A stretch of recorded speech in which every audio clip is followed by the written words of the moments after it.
Outro ponto, que é um erro que os pais cometem hoje muito, é a superproteção. Não superproteja. De novo, não se dê ao excesso. Não proteja demais a criança, porque quanto mais ela for poupada, mais frágil ela vai se tornar. Isso é muito interessante, queridos. Se você protege demais, a criança se torna um ser desprotegido. Porque ela não tem força interior, ela não tem sabedoria, ela não tem um jeito de tratar e lidar com as coisas. E pior, se você poupa ela demais, ela fica frágil, fraca e murmuradora, porque está reclamando, porque todo mundo tem que fazer por ela, e ela murmura e se torna desrespeitosa. Porque ela acha que o mundo tem que lhe servir, o mundo lhe deve. Por isso, eu tenho que ensinar ela ralar, ela fazer a parte dela. Cuidado para não transformar o seu filho um ente despreparado para a vida. É muito importante a gente aprender com Deus, queridos. Não tente amar mais que Deus ama. Se você tentar amar mais do que Deus ama, com certeza você vai ter problema. Por que eu estou falando isso? Porque Deus deixa que as consequências dos nossos atos venham até nós. Deus deixa muitas das consequências, não todas, claro. Mas Ele deixa que muitas consequências venham para que a gente aprenda, para que a gente acorde, para que a gente se mova, para que a gente lute. Então, a gente tem que aprender com Deus, que algumas vezes a gente tem que deixar a criança, ou o jovem, ou o adolescente, aprender a se virar. Não podemos poupar de tudo. Deus não é um hiperprotetor. A gente sabe disso na nossa vida, com os sofrimentos, com as aflições que vêm. Ele não é um hiperprotetor. Ele é um hiperensinador. Porque toda situação, ele usa para te ensinar. Então, ele não te protege de tudo, mas ele procura em tudo te ensinar. Deixa eu tratar aqui de 3 fases, da vida de um filho, que a gente se depara e que a gente tem modos diferentes de tratar. Porque é óbvio, com um adolescente você não vai tratar da mesma forma que com uma criança de 2 anos. Então, como que a gente lida com uma criança muito pequena, de 2, 3, 4 anos? No tempo da imaturidade, você tem que tratar em formato de lei. Ou seja, você vai tratar com aquela criança em termos de comando, em termos de instrução impositiva. Você vai se impor como autoridade e vai dar ordens. Que é o que Deus fez na infância na humanidade. Na infância da humanidade, Deus deu uma lei, que é a lei de Moisés. Então, para a criança pequena, a vontade do pai, a vontade da mãe tem que ser uma lei. Porque você não vai ficar argumentando com a criança de 2, 3 anos, ela se estribuchando no chão, ela gritando, chorando. Não. Se for possível, dialogue. Mas se não adiantar, force. Porque você é autoridade, você tem consciência, você tem a sabedoria para saber o que é o melhor caminho. Então, você tem que fazer um bem àquela criança pequena, mesmo a contragosto dela. Eu ouvi um exemplo que eu achei assim, espetacular. Uma menina, uma criança pequena, 4, 5 anos, ela caiu de uma árvore, não lembro do que, e caiu com o cotovelo no chão.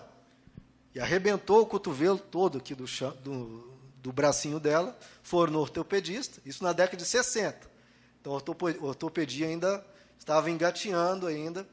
Então, o médico foi lá, examinou tudo e falou, olha, infelizmente ela vai ficar com o braço duro, vai ficar com o braço em 90 graus para o resto da vida. Não vai se mover, o braço 90 graus, passe isso para a criança, console ela, é assim que vai ser para o resto da vida, com o braço dobrado em 90 graus. Tudo bem. O pai, muito sábio, deu ali o tempo do gesso, 2, 3 meses, não sei o tempo que foi, e aí falou para a filha, olha filha, a partir de agora, a partir de hoje, tirou o gesso, a partir de hoje começa a sua cura. E eles moravam no Rio, a casa até a praia tinha ali uns 100, 200 metros, não sei bem, e quando voltavam da praia, que eles iam quase todos os dias, ao voltar da praia, o pai botava num balde um pouquinho de água, um pouquinho de areia, e falava para a filha, filha, volte para casa levando o balde. No braço, que estava ali em 90 graus. E a criança gritou, chorou, esperneou. Meu pai não me ama, você me odeia, você é um péssimo pai, aquela coisa que as crianças fazem, aquele show. Né? E aí, nós como pai, queridos, precisamos ter a sabedoria. São os impropérios de uma criança que não sabe o que está acontecendo. E não sabe mesmo, não tem como saber.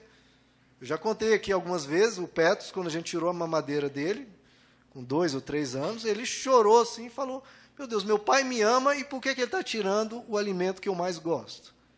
Sim, ele não entrava na cabeça, né? Havia uma contradição, o amor do pai e da mãe e tirar dele o alimento que ele mais gosta. Mas o pai e da mãe tem que passar por cima das emoções, do choro e impor aquilo que precisa ser feito. E essa criança foi levando o balde para casa, caminhando todo santo dia. E passava-se os dias, o pai ia botando um pouquinho mais de água, um pouquinho mais de areia, e o balde ia ficando mais pesado. Passados 4, 5 meses, o braço da menina já estava estendido e ela nem sequer notou a transformação. Então, os pais muitas vezes precisam passar por cima do choro, do grito da criança, porque o pai tem a consciência do que está acontecendo e do que precisa ser feito. A criança muito pequena não tem. Então você tem que dar uma ordem, tem que se impor. A criança quer botar o dedo na tomada.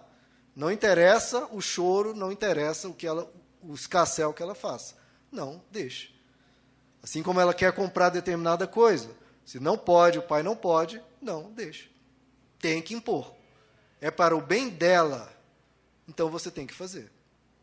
Agora, já avançando um pouco mais na idade, e a criança já tem uma certa percepção, já tem um certo raciocínio, chega ali 6, 7, 8 anos, ela já dialoga bem, já conversa bem, já entende o que está ocorrendo.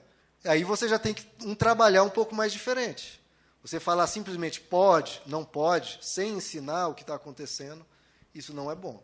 Agora você tem que fazer uma instrução com convencimento, mostrando para ela enxergar o mundo e se enxergar. Então, esses dias eu fiquei, para você ver, o mundo, como você tem que ter a atenção da serpente. Se você ficar voando demais, como uma ovelha, como uma pomba, não, atenção da serpente. Conversando com o Petros, voltando da escola, que eu pego ele na escola, conversando com ele me falou, pai, tem um joguinho novo. Já falou em jogo novo, já fiquei atento, né? Porque tem aquele jogo da baleia azul, estimulando até suicídio das crianças. Tem um jogo novo chamado Charlie, Charlie. Charlie, Charlie. Papai, é muito legal esse jogo. Diz que de madrugada, ele já falou, olha, eu não vou fazer, pai, porque eu não consigo acordar de madrugada. Que bom. Mas de madrugada você tem que pegar um lápis e começar a chamar um morto. Esse morto chama Charlie. Aí você tem que falar, Charlie, Charlie, Charlie, apareça. E aí tem que ficar olhando se o lápis vai mexer. E aí, se mexer, você ganhou o jogo. Olha só, queridos, como é triste a coisa, né? Então, você tem que ficar atento. Aí, diante de uma situação dessa, o que você faz? Se for uma criança, de novo, de 3, 4 anos, muito pequena, você fala, não pode, acabou, tchau, pronto. Agora, com uma criança que já está começando a pensar, você já conversa. Tem que explicar, tem que estimular a pessoa a pensar, porque ela precisa criar uma consequência, uma consciência. Porque você não está sempre lá. E já está muito envolvido com amigos. Você tem que ensinar a criança a pensar. Isso que chama educação, você passar conhecimento, você passar sabedoria, você passar bom senso. Se você simplesmente fala, não pode, é do diabo, ela não cria um pensar. Você tem que ensinar ela a raciocinar. Eu falei, olha, Petros, para e pensa, a besteira, a bobeira que é isso. As pessoas pegam uma coisa boba, tola, aí mostra num vídeo as pessoas pulando, rindo, uma música linda no fundo, todo mundo sorridente, e faz uma coisa boba parecer divertida, e é uma coisa boba.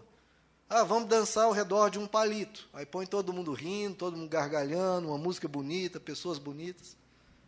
Não, a gente tem que parar e pensar. Você vê alguma coisa legal nisso? Ele falou, não, coisa boba. Exatamente. Então, pare sempre e pense. Eu falei para o meu filho, pare e pense. Para você não desperdiçar o seu tempo com bobeiras. Busque coisas que sejam legais e tenham sentido.